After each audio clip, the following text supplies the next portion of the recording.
Hoy, en Padel Salud, hablaremos de las lesiones más comunes e importantes del jugador de pádel amateur. Veremos también la relación que se establece entre la evolución de este deporte y las lesiones. Y por último, analizaremos 3 casos reales de lesiones típicas en la práctica de este deporte. Aquí, en AZ Recovery. Comenzamos. Bueno, pues aquí estamos un día más en AZ Recovery y hoy, pues para tratar un tema muy terrenal, ¿verdad Ángel? ¿Verdad Patri? Lesiones de deportistas amateur, seguramente la gran mayoría de nuestro público. Ángel, ¿qué tal? Buenos días. Buenos días, ¿cómo estás? Pues mira, la verdad es que tenía muchas ganas de hacer ese contenido porque, ya sabes, en episodios anteriores hemos tratado lesiones de jugadores profesionales. Todos los que jugamos al pádel siempre nos queremos mirar en ellos, ¿verdad? Son nuestro referente.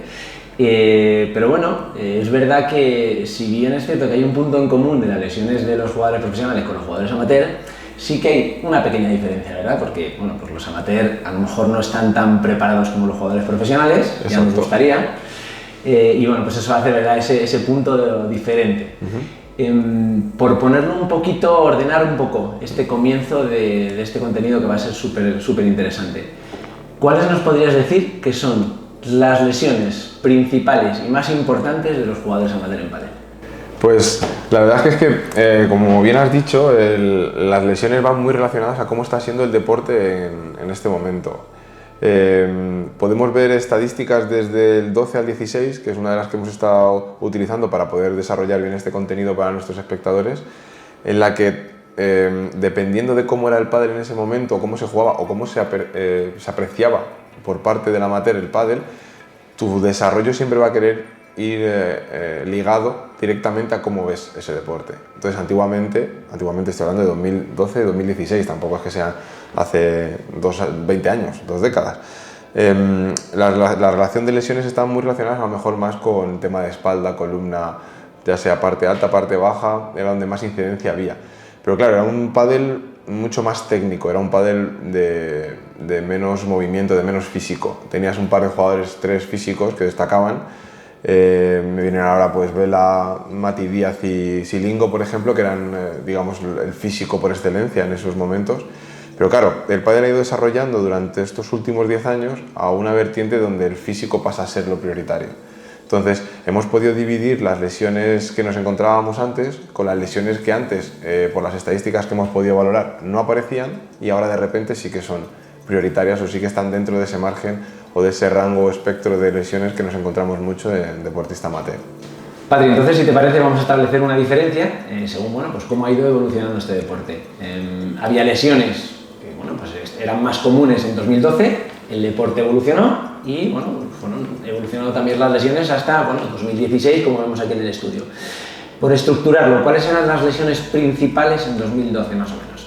Bueno, al principio, cuando se empezó a jugar al pádel, estaba más enfocado en espalda por el tema del cambio de movimientos, que hay gente que venía de otros deportes y se metió al pádel y el movimiento no es el mismo. Mucha lesión muscular por eso mismo, por al final las explosividades que se hacen con el pádel, los cambios de dirección, todo eso cambia. Por ejemplo, gente que venía del tenis y se mete al pádel no es lo mismo, el centro de gravedad cambia, los movimientos no son iguales.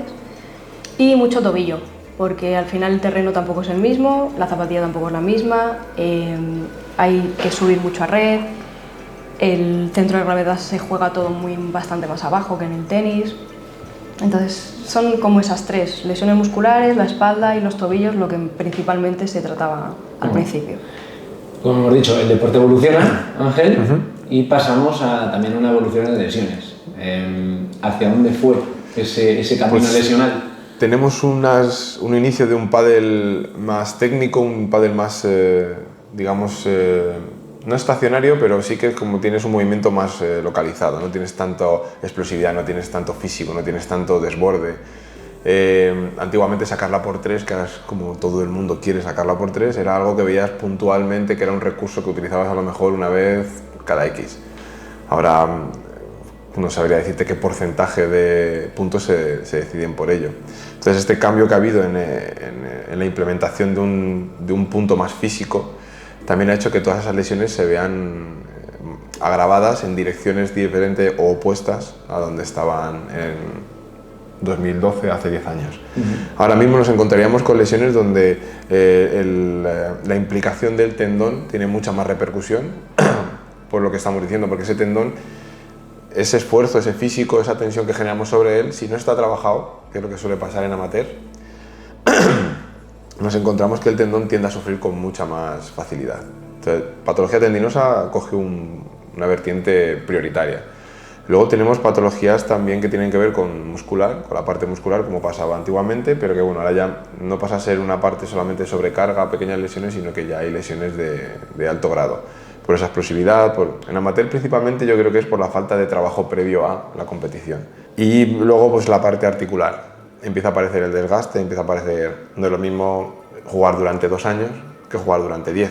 Carmen, los que juegan en 2012 es un deporte que engancha, es un deporte que rara vez apartas o dejas de practicar, siempre y cuando ya tu físico te lo permita. Entonces, claro, la gente que juega en 2012, seguramente que un porcentaje alto de ellos esté jugando en 2022.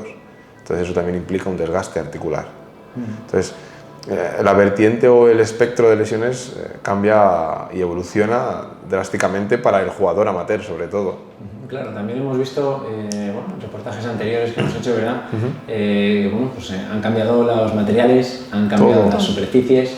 Ya no solamente el tipo de juego, como ya bien nos has explicado, nos lleva hacia otro espectro lesional y de juego, pero que los materiales, ¿verdad? También tienen mucho que decir. La pelota también, la superficie, ahora hay superficies que agarran mucho más, las lesiones se vienen modificadas, entonces sí que es verdad que es un compendio de muchas cosas, ¿verdad? La que nos lleva a esta progresión que vemos aquí en ese gráfico de las diferentes lesiones en este periodo que tenemos registrado de 2012 al 2016. Claro, pues tú quieres practicar pádel como lo practican los profesionales, tú quieres jugar en una pista World Padel Tour, porque es la pista de donde juegan ellos. Pero claro, es una pista que está adaptada a otros medios que no son solamente el deportista. Está adaptada para que se vea mejor por televisión, está adaptada para que tenga un material que no impida que el espectador desde fuera o desde su casa pueda disfrutar del espectáculo, pero claro, esas adaptaciones también implican cambios en terreno, cambios en cómo responde o cómo bota la pelota, cambios en cómo o qué deportiva tienes que utilizar, que eso es lo que vimos en uno de los capítulos en cuanto a material. Entonces, claro, todas estas incertidumbres lo único que hacen es aumentar la probabilidad de que puedas tener una lesión.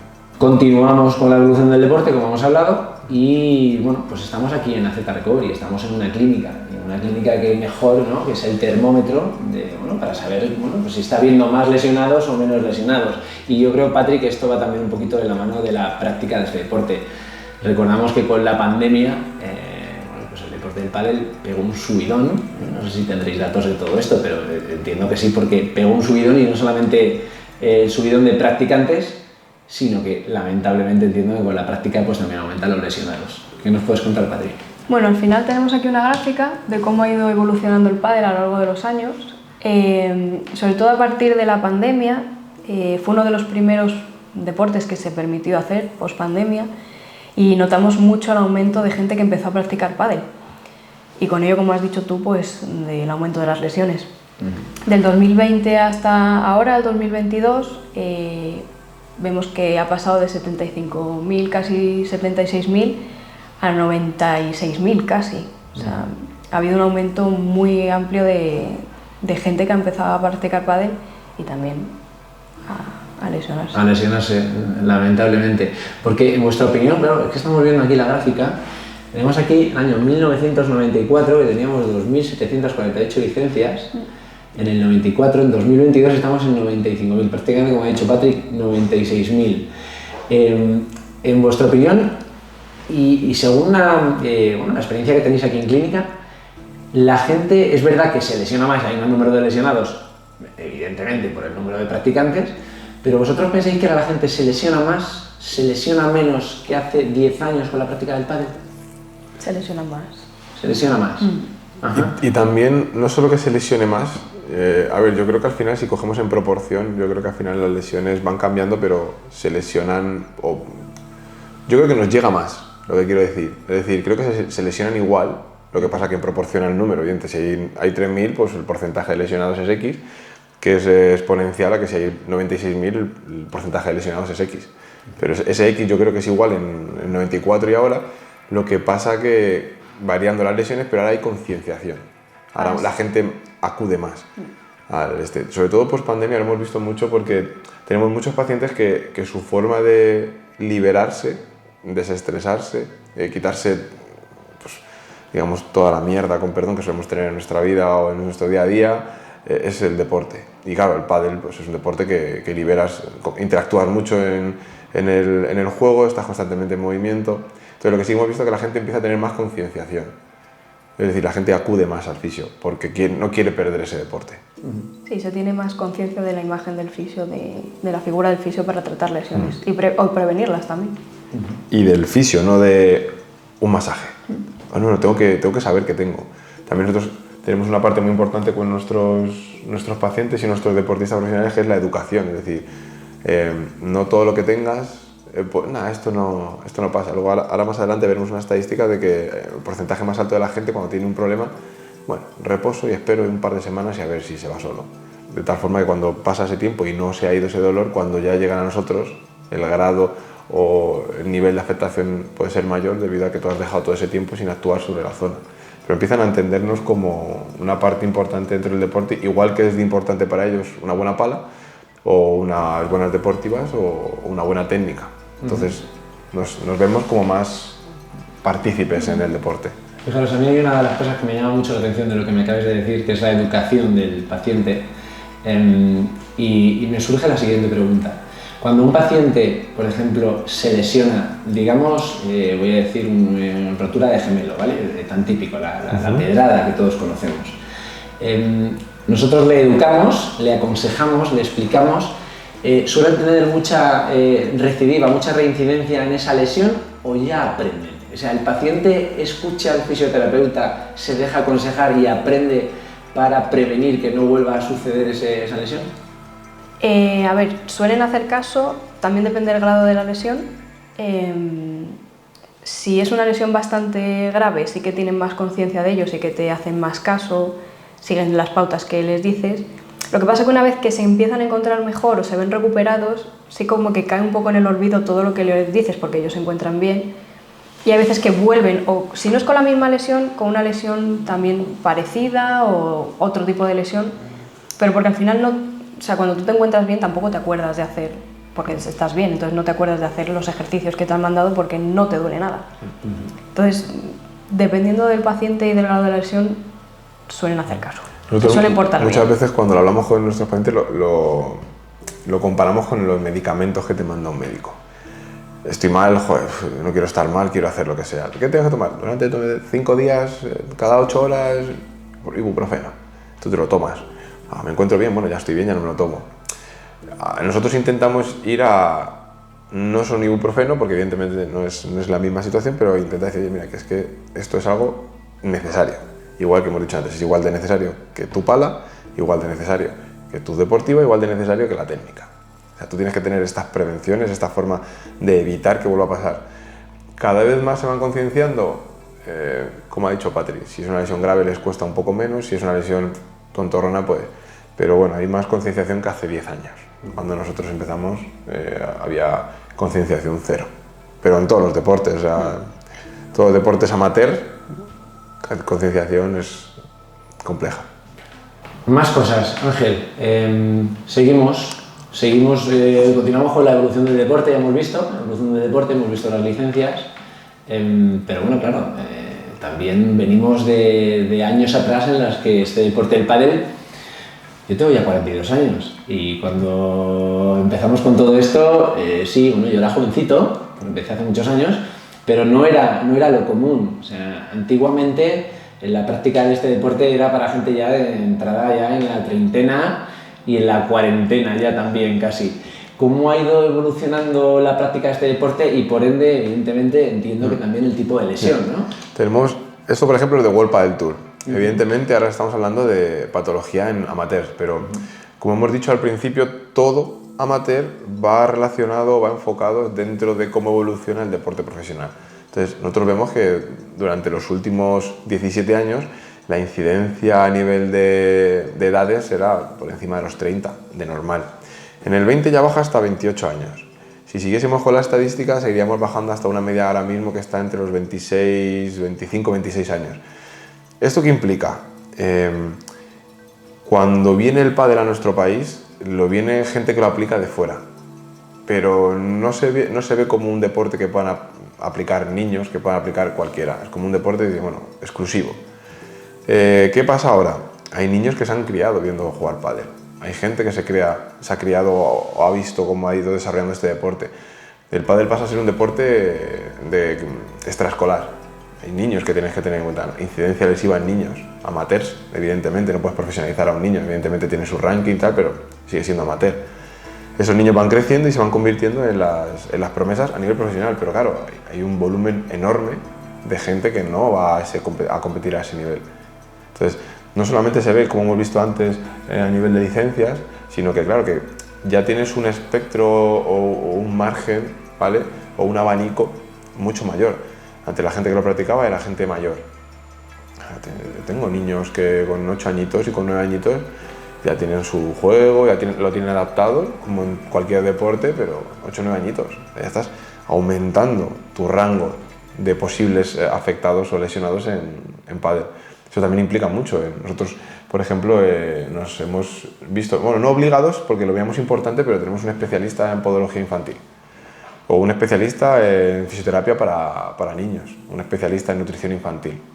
Porque claro, el deporte va a la par de cómo vaya a nivel amateur, a nivel profesional. Tenemos muchos niños de diferentes edades, van creciendo a nivel desde el deporte más básico hasta gente que ya tiene 20, 25 años, que está practicando este deporte hasta 5 veces por semana. Esa incidencia para nosotros es importante de cara a la cantidad de lesionados. Chicos, tenemos casi que en nuestras vidas ha marcado el tema de la pandemia, es algo que no olvidaremos nunca, ¿verdad? Y en este tema de lesiones de jugadores amateurs, pues, bueno, pues tiene también mucho que ver, ¿verdad? Porque yo no sé si, supongo que estudios pre-pandemia de las lesiones en jugadores amateurs habrá.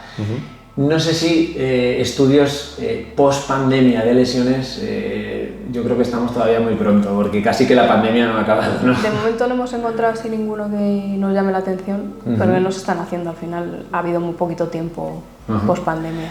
Prepandemia, ¿de qué me puedes hablar? Estructúrame un poquito lesiones de miembro inferior, miembro superior, háblame un poquito. Mira, aquí hay un gráfico donde se ve por estructuras el porcentaje de las lesiones que ha habido prepandemia. Lo que pasa es que ha habido un cambio ahora post-pandemia, que los porcentajes han variado. Por ejemplo, vale, este es un gráfico, según me dices, es sí, prepandemia. Prepandemia. Esto es antes de la pandemia y vemos, bueno, pues claro, unos porcentajes, hombro, brazo, un 12% de brazo, de codo, claro, muy importante, siempre, ¿verdad?, el codo en este deporte. Bien, pues tenemos ahí unos porcentajes y perdona que te he interrumpido, esto es prepandemia. Vale, pospandemia, ¿qué cambio ha habido en este gráfico? Pues por ejemplo, en extremidad superior, el codo ahora se tiene más conciencia de tener una pala más ligera, que pese menos, que nos lesione menos la zona del codo, y el hombro ha subido. Ahí pone un 12%, pero ahora se ven más hombros que codos incluso. Se puede equiparar más o menos al porcentaje del codo, más o menos, porque también se le imprime más explosividad a la bola, es mucho más de fuerza. O sea, la gente ya no mira tanto la técnica, sobre todo en amateurs, luego ya se perfecciona, pero sí que se le imprime muchísimo más fuerza a la bola. Entonces, el hombro sí que ha cogido importancia por ahí, ha ¿verdad? subido. Sí, lo que hemos hablado del físico en este deporte. Claro. Evoluciona el deporte, evoluciona el tipo de lesión. Exacto. Más cosas. Por ejemplo, en extremidad inferior, sí que ha sido siempre muy importante la zona del tríceps ural y de la rodilla, pero ahora sí que se está viendo más todo el tema de pelvis y cadera. ¿Por qué? Porque también la pisada cambia, la zapatilla cambia, se adapta mejor a ese terreno, pero sufre más la cadera, por lo mismo. Imprimir más fuerza, la velocidad, el centro de gravedad que sube y baja, entonces se puede equiparar también a las lesiones del tríceps ural o de la rodilla, pero que ya no se ha quedado en un 1%. Y lo que hemos hablado también, el físico tendría que ver mucho también ahí, en sentido a que al final los movimientos no dejan de ser rotacionales y tienes ese torque o ese punto de rotación entre pelvis, lumbares bajas y cadera para de ahí sacar la fuerza y volver a coger tu sitio. Entonces, el deporte es más físico, tu exigencia es mayor, el gesto es más estresante o más irritante. Entonces, lo que antes era un 1%, nos atreveríamos a decir que por experiencia estaría cerca. Ahora lesiones de cadera y rodilla por pádel no es que pueda estar equiparado, evidentemente, pero claro, de un 1% yo lo pasaría por encima del 8 o 10%. Claro, y además también yo supongo, vosotros me lo diréis, pero tenemos aquí prepandemia abdomen 0%. Esto ya no lo hemos superado ese 0% y además muy por encima, entiendo, ¿no? Sí, al final el gesto tan explosivo rotacional de imprimir fuerza hacia abajo hace que muchas veces rompan el abdomen. De hecho, hemos tenido bastantes roturas de abdomen.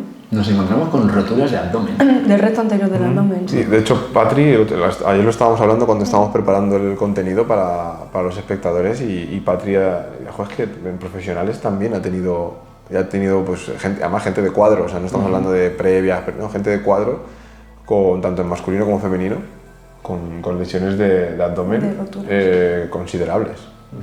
Y claro, evidentemente pues también lo hemos visto en amateurs.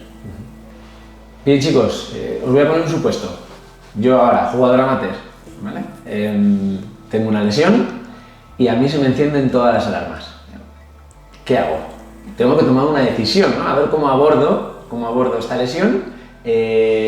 Y bueno, entiendo que vosotros ahí, bueno, sí que tendréis algo, ¿no? Algo que decir en el sentido de, el abordaje de las lesiones, bueno, vosotros la tenéis clara, pero ¿tenéis algo por ahí que mostrarme para saber qué es la decisión, cuál es la decisión que toma cada deportista cuando se lesiona? Sí, utilizamos las estadísticas que realizó un compañero nuestro, de decir, joder, ¿qué actuaciones tiene un deportista amateur de cara a un síntoma? No vamos a decir lesión porque al final la lesión implica un daño.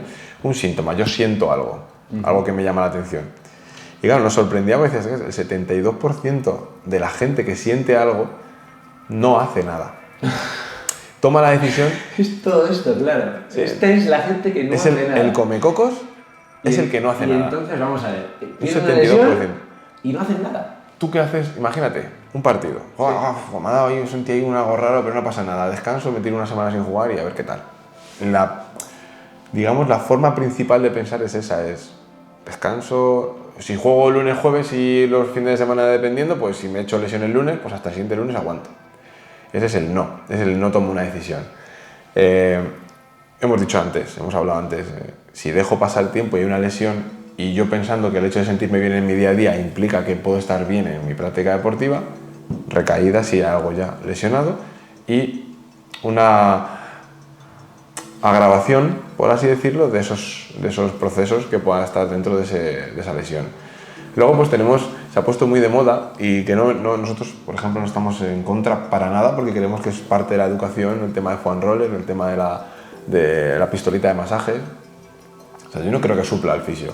Yo creo que de hecho, nosotros a nuestros pacientes, oye, cómprate foam roller, es importante meter este tipo de estímulos, depende del momento, cuándo, tienes que enseñarles, pero lo veo bien. El agua fría, pues vieja escuela. Y luego ya entramos ahí, que no me gusta mucho cómo lo ha determinado, porque el tema masaje es como que nos apalanca un poquito en esa antigua fisioterapia. Que la fisioterapia es mucho más que todo Exacto. eso. Exacto, yo metería terapia, lo dejaría en terapia, no manual solo, porque hay muchos medios, no totalmente complementarios entre ellos y sinérgicos, pero bueno, solamente tenemos pues un 10% que decide.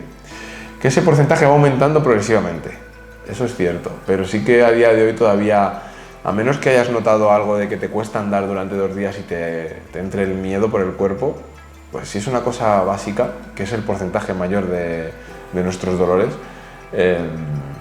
la decisión principal es el no, acudo a... Vale, y una cosa, ahora que tenemos este gráfico delante, ¿vale?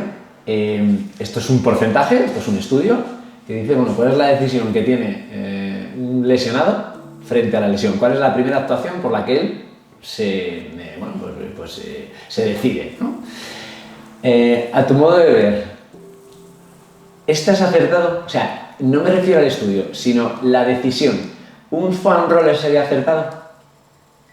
A ver, es un complemento, o sea, pero siempre habría que tener una recomendación del fisioterapeuta de cómo te lo tienes que dar, dónde te lo tienes que dar, porque muchas veces darte con un foam roller en una zona que esté lesionada puede agravar la lesión. Entonces siempre se recomienda venir al fisio, que te haga un estudio ecográfico, que te evalúe y luego ya que te diga dónde ponerte el foam roller y cuántas veces hacerlo y cómo hacerlo. Entonces, a ver si yo me equivoco. Corregirme si me equivoco. Por orden, según vuestro criterio, la primera decisión acertada sería cita con el fisioterapeuta. ¿No? Voy a ser un poco gallego. ¿Sí? Yo mira, mi apellido es Aneiros, que es de allí de Galicia. Voy a ser un poco gallego. Si tú vas ahora mismo en tu moto y de repente empiezas a escuchar que... ¿qué haces? ¿Qué es lo primero que haces? Cuando escuchas el... Intento mirar a ver si yo sé lo que puede ser. Bien, que es lógico. No, como uno mismo no se conoce nadie. Eso es. Si no tienes ni idea de lo que tienes... Me voy al taller. Vale. Me voy al taller. Pero no empiezas a trastear, no quitas la rueda, No. Voy a engrasar la cadena a ver si... voy a limpiar un poco el tubo, voy a ver si la bujía... No, porque te vas a alguien de confianza. Entonces me acaba de responder. Número 1, me voy al fisioterapeuta. Busco una opinión de un profesional. Vale. Nosotros con nuestros pacientes, es que luego el problema de esto es que también se ve la parte empresarial. Nosotros tenemos una visión muy diferente. O sea, nosotros tenemos contacto personalizado con nuestros pacientes. O sea, yo con mis pacientes hablo, si es un domingo o un sábado me da igual. O sea, yo creo que el cómo tienes que enfocar esta profesión es muy diferente a otras. Entonces, ponte en contacto con un profesional de confianza, pero ponerte en contacto con un profesional es, oye Ángel, he notado ahí un tirón, tal, y ¿qué sentiste? ¿Cómo ha sido? ¿Cómo te has levantado? ¿Cómo estás a las 48 horas? Oye, pues mira, sí, pásate, hacemos una ecografía, descartamos una lesión importante y tira. Oye, he notado tal, pero es que fue en el momento como se me iba cargando y tal. Y bueno, pues mira, haz esto, ¿qué notas? Haz esto, ¿qué notas? Pues no hace falta que vengas, no te preocupes, sigue con este programa de trabajo y tal. O sea, el problema es que nos cuesta muchas veces también discernir entre salud y negocio. Para mí sería contacto no acudir al fisio solo, contacto, tener a alguien de confianza. Y a partir de ahí, ¿no? Esa sería la base, y a partir de ella la recomendación podría ser, pues mira, y todo lo demás, agua, exacto, roller. exacto. Y el porcentaje, es que al final entre todas se mezclan, entre todas se juntan. La importancia de la inmersión, fíjate que pone inmersión en agua fría y no aplicación local de hielo, que es más contradictorio, o sea, tiene más controversia. Tú le vas a indicar esas cosas. ¿Tienes pistola de masaje? Sí, pues dale a ver qué sientes, recuerda, pues 45 segundos por pasada, tal, no abuses mucho de tu mismo punto. ¿Qué notas? Tal. Foam roller, mira, pero ¿qué tal? ¿Qué notas?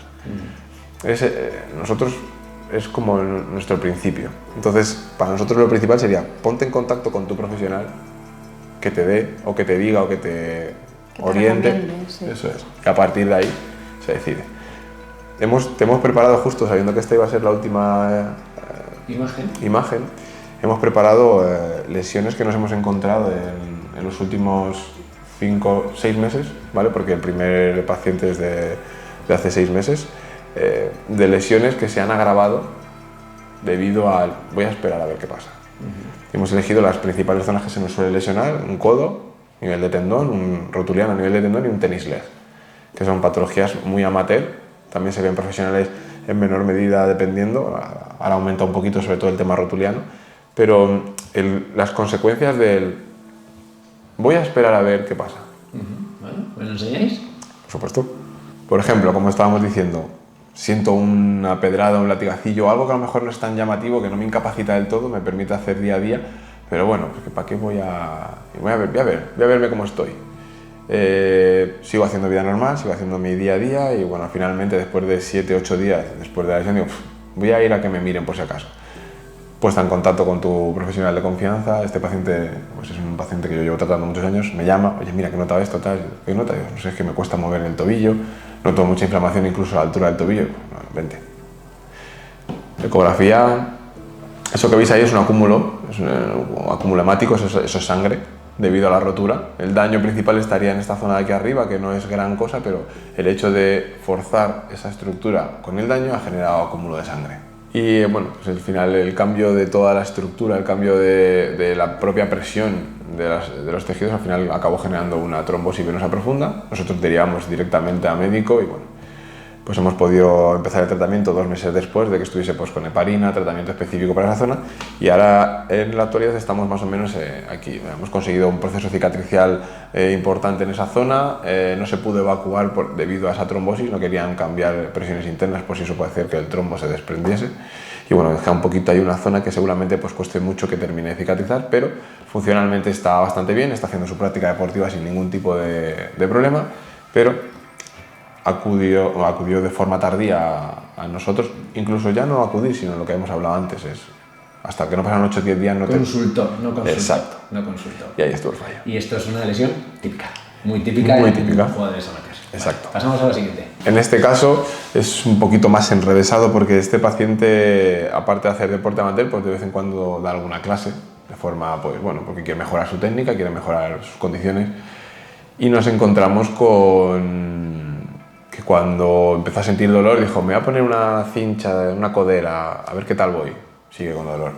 Voy a esperar a ver con masajes de calor y me pongo un poquito de frío y una crema, un radiosalil, un capsicin, fisiocren, lo que sea. A ver qué tal. Mes y medio. Voy a cuidar al médico. El médico no le realizó ninguna prueba específica, le dijo que bueno, un poco de reposo, masaje, no, pero es que ya está. Bueno, un poquito más y en función de cómo evolucione, el paciente pues quería seguir jugando. 2 meses después decide acudir. Esta es una primera consulta. Yo no, a este paciente, por ejemplo, no le conocía, por lo tanto no teníamos esa posibilidad de tener un contacto previo. Agujero, rotura bastante importante en el tendón epicondilio, codo de tenista llamado, sí. Que es muy típico en amateur. Y pues bueno, pues es un proceso de recuperación que nos ha costado nuestros 3 meses y poco, hasta que hemos conseguido una regeneración completa de ese tejido, que se puede, con un buen trabajo de aplicación de ciertas técnicas y sobre todo con un muy buen trabajo de ejercicio. Controlar las cargas en esa dirección es imprescindible. Hemos conseguido pues, conseguir una regeneración prácticamente total. Notable, vamos, total. Evidentemente aquí es una imagen te puede generar ciertas dudas, pero bueno, nosotros siempre nos vemos obligados a hacer barridos completos del tejido para que el paciente vea que todo el tejido está bien y que no solamente he cogido esta imagen perfecta para quedar bien. ¿Fueron 3 meses y medio, más o menos? 3 meses y medio hasta que conseguimos la regeneración prácticamente completa o tenemos un tejido ya con base. En vuestra opinión, si este paciente hace una consulta, no previa, pero sí que se adelante un poquito en el tiempo, porque como ya nos has explicado... 2 meses. Estuvo 2 meses. ¿En cuánto tiempo crees que hubiese sido la recuperación? A ver, normalmente esos procesos no son tan... seguramente esa zona estaría ya degenerada de antes, pero evidentemente no te vas a 3 meses y medio. Sí es cierto que son 3 meses y medio de regeneración del tejido, pero él empieza a jugar a los 2 meses y poquito. Pero hubiésemos acortado más de un 50-60% del tiempo de recuperación, seguro. Porque seguramente que el daño era menor, porque tú no has tenido que estar estresando constantemente ese tejido. O sea, hubiese estado menos tiempo sin jugar, hubiese estado menos tiempo sin dolor, hubiese podido practicar su deporte mucho antes y de mejor calidad, porque los 2 meses encima que ha practicado su deporte era... de revés no puedo, la tengo que dejar. La volea de revés es que la doy sin fuerza y se me queda... Entonces tampoco estás disfrutando al 100% de tu deporte. Epicondilitis, otra lesión muy típica en jugadores amateur. Muy típica. Y venga, nos vamos seguro con la tercera. Pues aquí tenemos lo que hemos estado hablando de la adaptación al deporte. Las pistas de ahora, lo vimos con los deportistas profesionales, las pistas de ahora son pesadas, sufren mucho el miembro inferior, porque están hechas para que visualmente desde fuera la imagen a nivel televisivo sea lo mejor posible. Y también que desde fuera el espectador, si está en una parte alta, ahora torneos Wizzing o el torneo que hubo en Mallorca, que había gradas altas, que pueda ver perfectamente lo que está pasando en el terreno de juego. Entonces ese cambio en el terreno y el deportista amateur que no tiene capacidad adaptativa como puede tener el profesional, hace que se coman mucho los tendones. Esto es un tendón rotuliano. Volvemos a lo mismo, este paciente está todavía en tratamiento, tiene una muy buena evolución, pero está respondiendo bien, pero todavía tiene zonas lesivas. Lo mismo, no hacía nada previo a preparar las estructuras musculares para esa práctica deportiva. Importante el calentamiento, ¿verdad? El calentamiento, el trabajo de fuerza, ciertas cosas. La gente llega, cojo, ¿calientas? Sí, claro, yo me paso la pelota con el de enfrente durante los primeros 5 minutos y luego ya empezamos a darle. Y dices tú, eso no es calentar. Pero bueno. Pues esto es una adaptación real de cómo está el deporte ahora mismo dependiendo del terreno en el que juegas. Tenemos imagen de Sí, post. esto sería el mismo día de la lesión, esto es un aporte sanguíneo. Esto quiere decir todo lo que está enviando el cuerpo a esa zona para intentar regenerar el tejido. Cosas que no tendrían que pasar, porque claro, el tendón no suele tener casi aporte sanguíneo dentro y estamos viendo que está lleno de venas. La vena va acompañada de nervio, por lo tanto va acompañada de dolor. Entonces esto es uno de los focos principales que hemos tenido que atajar y a día de hoy estamos en este proceso. Estamos ayudando a generar tejido en esa zona y que luego haya que darle una tensión, unas capacidades estructurales óptimas. Volvemos a lo mismo y basándonos mucho en los capítulos que tenemos en Padel Salud, es que el ejercicio y la prevención pasa mucho por este control de las cargas. Hasta el momento hemos hecho una parte importante de tobillo y una parte importante de hombro, que son estructurales, pero bueno, simplemente con los ejercicios de tobillo que hemos hecho, seguramente que los tendones sufran mucho menos. Ya llegaremos a una parte de rodilla específica, pero si no hay un control de esas cargas, difícil. Bueno chicos, pues la verdad es que me ha encantado pasar este ratito con vosotros. Igualmente. Creo que ha quedado súper claro cuáles son las típicas lesiones en los jugadores amateur. Ojalá pues esas lesiones pues sigan sucediéndose, pero de otra manera, en otro grado. Eso será sintomatología de que pues la gente ya está, ¿no?, más concienciada de lo que tiene que hacer. Ya sabéis todos, cuando tengamos una sensación lesiva, consultar al profesional de la salud. Sí, por favor. Aquí hay unos muy buenos en la Nazeta Recovery. Y bueno, de verdad que me ha encantado. Nos queda todavía mucho contenido y muy interesante que desarrollar en próximas semanas. Hay por ahí algo de podología que yo creo que va a estar también muy relacionado con todo imprescindible, estas lesiones. Y bueno, a vosotros, como siempre, muchísimas gracias por estar ahí al otro lado y nos vemos muy pronto aquí en Nazeta Recovery y Padel Salud.